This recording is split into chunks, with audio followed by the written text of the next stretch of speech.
நீங்கள் பார்க்கின்ற இந்த காட்சிகள் அனைத்தும் கும்பகோணம் தாராசுரம் பகுதியில் வன்னியர் சங்கம் நடத்துகின்ற அனைத்து சமூக சமுதாய நல்லிணக்க மாநாட்டிற்கான முன்னேற்பாடுகள்.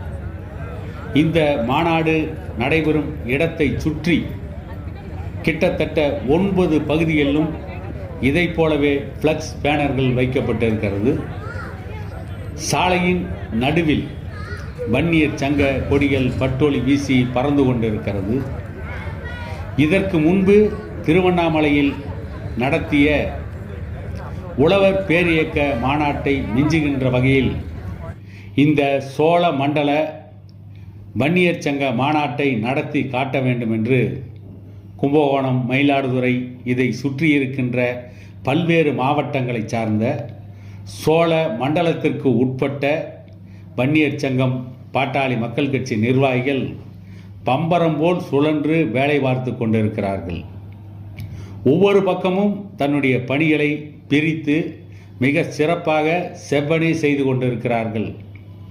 கிட்டத்தட்ட கும்பகோணம் மகாமக திருவிழாவிற்கு எப்படி கும்பகோணம் ஒரு மிகப்பெரிய விழா கோலத்தை பூண்டிருக்குமோ அதை போல வன்னியர் சங்க மாநாட்டிற்காக கும்பகோணம் ஒரு மிகப்பெரிய விழா கோலத்தை பூண்டிருக்கிறது.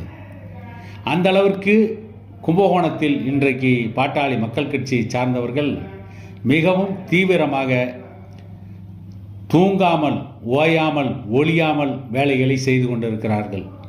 வண்ண விளக்குகள், வரவேற்பு வளைவுகள், தோரணங்கள், மிகப்பெரிய ஆர்ச்சிகள், இன்னும் சொல்லப்போனால் மாநாட்டு பந்தலுக்குள் நுழைந்து பார்த்தால் பாட்டாளி மக்கள் கட்சியின் நிறுவனர் டாக்டர் ஐயா அவர்கள் எவ்வளவு சாதனைகளை செய்திருக்கிறார், எத்தனை போராட்டங்களை நடத்தியிருக்கிறார், இந்த தமிழ் இனத்திற்காக பாட்டாளி மக்கள் கட்சி எடுத்த முன்னெடுப்புகள் என்ன, இந்த தமிழ் இனத்தின் சமூக நீதியை காப்பாற்றுவதற்காக அவர் நடத்திய போராட்டங்கள், அதை பற்றியெல்லாம் விரிவாக விளக்கப்பட்டிருக்கிறது. அதே போலவே பாட்டாளி மக்கள் கட்சியினுடைய தலைவர் அன்புமணி ராமதாஸ் அவர்கள் மத்திய சுகாதாரத்துறை அமைச்சராக இருக்கின்ற பொழுது அவர் ஒட்டுமொத்த இந்தியாவிற்கே கொண்டு வந்த திட்டங்கள் என்ன, 108 ஆம்புலன்ஸ் முதல் கொண்டு கிராமப்புற சுகாதார திட்டம் என்ற ஒரு அற்புதமான திட்டத்தை கொண்டு வந்து கிராமப்புறங்களிலே வாழ்கின்ற ஏழை எளிய மக்களுக்கு உயிர்காக்கும் மருந்துகளை விலையில்லாமல் 15 நாட்களுக்கு ஒரு முறை கொடுக்கின்ற அந்த அற்புதமான திட்டத்தை கொண்டு வந்ததை பற்றியும், தொடர்ந்து சமூக நீதிக்காக, ஜாதிவாரி கணக்கெடுப்புக்காக பாட்டாளி மக்கள் கட்சியின் தலைவர் அன்புமணி ராமதாஸ் எப்படி போராடி கொண்டிருக்கிறார் என்பதை பற்றியும் விளக்குகின்ற வகையில் பல்வேறு தோரணங்கள் அங்கே வைக்கப்பட்டிருக்கிறது.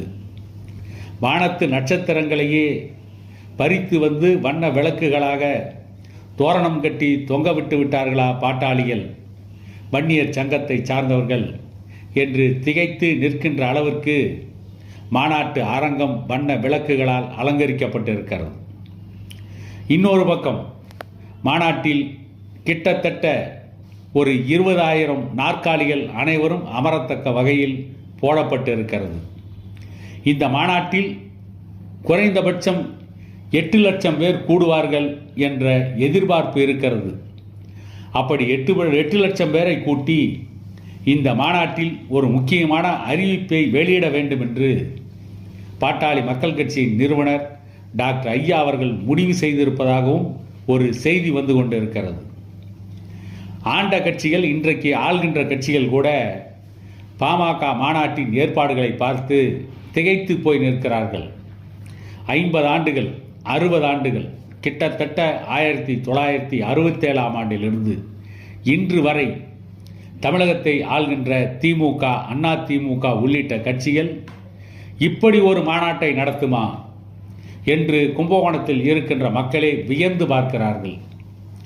இத்தனைக்கும் கும்பகோணத்தில் இதுவரை இந்த கும்பகோணம் சட்டமன்ற தொகுதியில் பாட்டாளி மக்கள் கட்சியை சார்ந்த யாரும் சட்டமன்ற உறுப்பினராக கூட இருந்ததில்லை.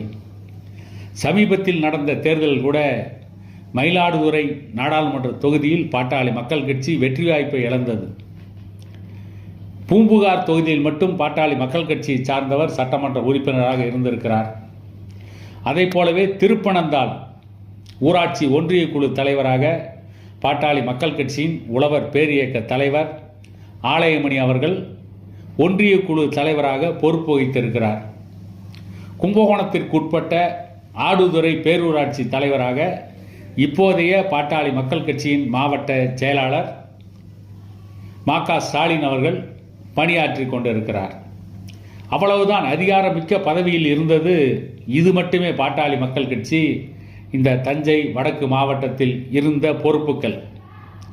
ஆனால் இந்த சிறிய பொறுப்புகள் இருந்தாலும் கூட மிக சீரிய முறையில் இன்றைக்கு வன்னியர் சங்க மாநாட்டை மிக பிரம்மாண்டமாக ஏற்பாடு செய்து கொண்டிருக்கிறார்கள். கோலாகலமாக மாநாட்டு ஏற்பாடுகளை செய்து கொண்டிருக்கிறார்கள். ஒரு காலத்தில் காவிரி பூம்பட்டினத்தில் மன்னர்கள் காலத்தில், சோழர்கள் காலத்தில் இந்திர விழா தான் மிகவும் பிரசித்தி பெற்ற விழா என்று சொல்வார்கள். அந்த இந்திர விழாவிற்கு அன்றைக்கு சோழர்களுக்கு தலைநகரமாக இருந்த காவிரி பூம்பட்டினம் எந்த அளவிற்கு விழா கோலம் பூண்டிருந்ததோ அந்த இந்திர விழாவிற்கு நிகராக வன்னியர்கள் நடத்துகின்ற இந்த விழா இருக்கும் என்ற ஒரு எதிர்பார்ப்பை ஏற்படுத்தி இருக்கிறார்கள். அது மட்டுமல்ல, இந்த மாநாட்டில் வன்னியர் சமூகம் இல்லாமல் இன்னும் பிற சமூகத்தின் தலைவர்கள் கலந்து கொண்டு மாநாட்டு மேடையை அலங்கரிக்க இருக்கிறார்கள். இந்த மாநாடு எவ்வளவு சிறப்பாக நடைபெறும் என்பதற்கு இந்த மாநாட்டிற்கு வருகின்ற 9 வழிகளிலும் இருக்கின்ற பாட்டாளி மக்கள் கட்சியை சார்ந்தவர்கள், வன்னியர் சங்கத்தை சார்ந்தவர்கள் வைத்திருக்கின்ற வரவேற்பு பதாகைகள், ஃப்ளெக்ஸ் பேனர்கள் பிரம்மாண்டமாக வடிவமைத்திருக்கிறார்கள். இன்னும் சொல்லப்போனால் சோழர்கள் ஆண்ட மண்ணில் சோழர்கள் எப்படி ஒரு சிறப்பான நிர்வாகத்தை கொடுத்திருப்பார்கள், எப்படியெல்லாம் அவர் கொடுத்தார்கள் என்று இன்றைக்கும் வரலாற்றை வியந்து பார்க்கிறார்கள்.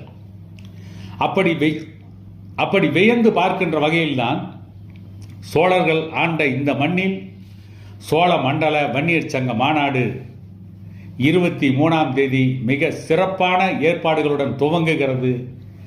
இது தமிழக அரசியலில் ஒரு மிகப்பெரிய அதிர்வலைகளை ஏற்படுத்தும் என கூறிக்கொண்டு விடை பெறுகிறேன்.